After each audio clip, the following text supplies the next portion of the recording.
আমাদের কি চুড়ি, তোমরা তো বাবা রান্নাঘরে গ্যাসের সামনে দিদি চুড়ি দিয়ে কী করবে?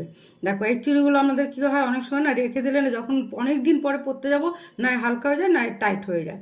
তা আজকে এই চুড়িগুলো যদি আমাদের টাইট হয়ে যায় তাহলে কি করব? এরকম একটা গ্যাসের তাওয়া দেবে, 10-15 মিনিট একটু না হালকা গরম করবে। গরম করে এই গরম তাওয়া গ্যাসটা বন্ধ করে দেবে, গরম তাওয়াতে চুড়িগুলো একটু রেখে দেবে, 10-15 মিনিট রেখে দেবে। রেখে দেওয়ার পরে চুড়িগুলো পরবে, দেখবে তোমাদের হালকা হয়ে গেছে চুড়িগুলো। ঠিক আছে, এরকম করে দেখো। এবার যদি তোমাদের দেখো যে হালকা হয় চুড়িগুলো, এবার একটু টাইট করতে হবে। কি করবে চলো আমি দেখাচ্ছি। যদি হালকা হয় কী করে টাইট করবে, এরকম ফ্রিজে রেখে দেবে 10-15 মিনিট। ফ্রিজে রাখার পরে 10 মিনিট পরে নিয়ে পড়বে, দেখবে চুড়িগুলো তোমাদের টাইট হয়ে গেছে। মানে তোমাকে যেরকম চাইছো তোমাদের সেরকম হয়ে যাবে। দেখবে আমার কথাটা একটু মিলিয়ে নিও, একটু করে দেখো।